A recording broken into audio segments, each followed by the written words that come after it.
few years ago, I found this object on the Thames foreshore.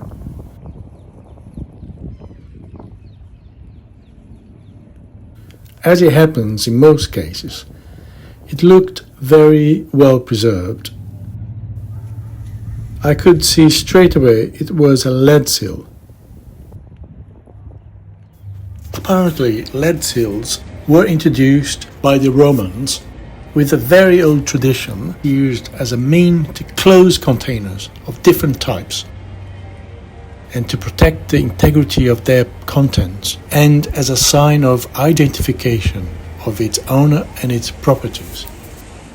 Lead seals such as cloth seals and bale seals were widely used in Europe between the 13th and the 19th centuries.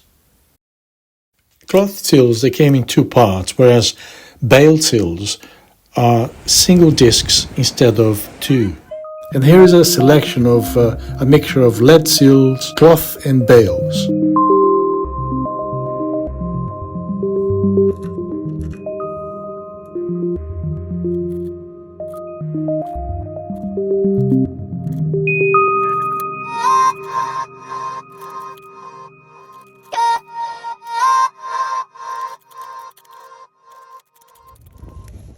Although this seal made of lead was really well preserved when I found, so much so I could see the details quite well straight away, I did not manage to identify it at the time.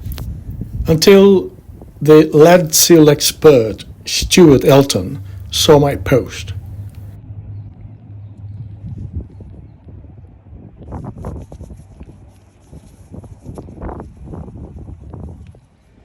Years later, I was contacted by a gentleman from Poland who saw my post.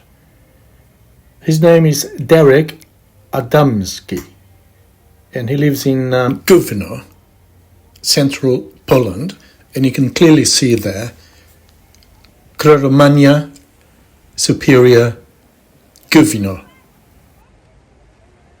On the other side, there is a coat of arms of the Polish family and the initials KR for Kazimierz Zushi.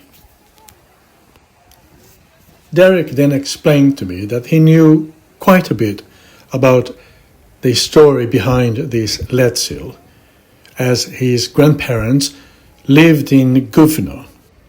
So he had some information to share with me. So what do we know about Kazimierz Zushi? He was born in 1886, graduated in law in Paris, and after his father's death in November 1910, he inherited his estate in Bratosławice, which is approximately 7 kilometers from Gówno.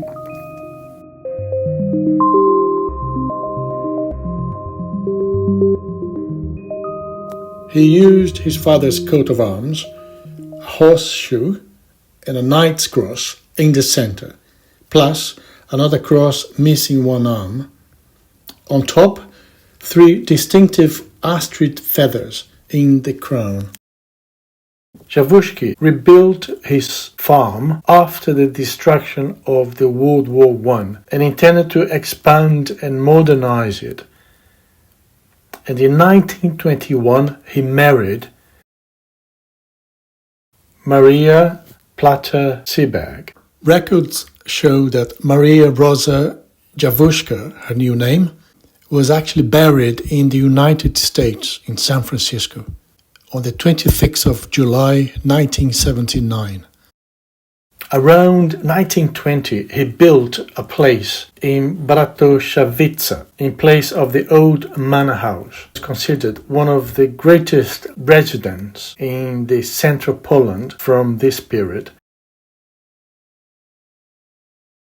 In 1923, Kazimierz Zushi built a modern starch factory in Gówno, one of the largest in the region. He financed a railway siding to the starch factory. The starch was of excellent quality. He gained customers abroad, beginning to export to America, France, and England. That is how most probably this sill ended up in the River Thames.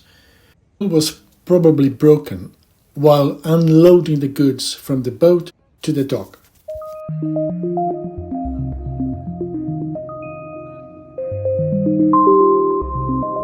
Jafushki built a brickyard on Borówka. He had a sawmill and a mill called Stara Huwa. He was a good farmer, but the world crisis reached Jafushki quite badly, and the prices of agricultural products dropped dramatically. This situation lasted until the outbreak of the World War II, when the Germans robbed Jafushki states, creating the Gowienski states and industrial plants. And after the World War II, the starch factory was taken over by the state. The implementation of the idea and the construction of the starch factory by Jafushki continues to this day. Currently, the starch factory is operational and belongs to the Soam company. And the palace of Bratosławice has been destroyed.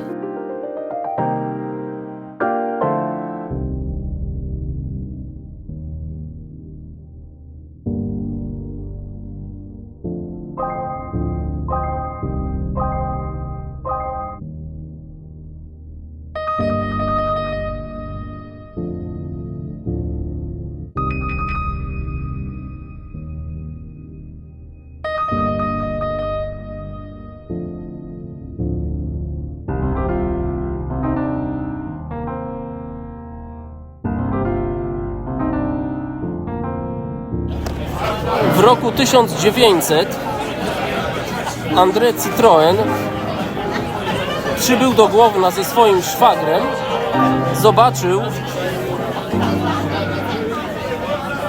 w walcowni miedzi daszkowe uzębienia w kołach zębatych, drewnianych kołach zębatych. On kupił patent, zrobił metalowe koła zębate i logo na swoich samochodach wziął dwa takie szewrony, dwa takie zęby trójkątne. To jest jego historia w Głownie.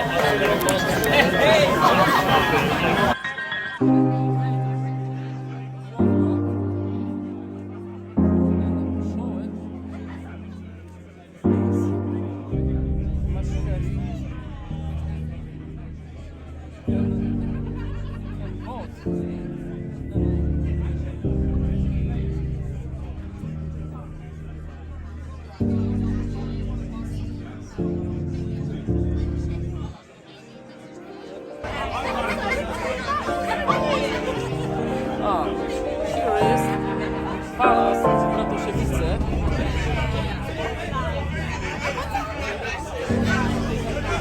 Picture.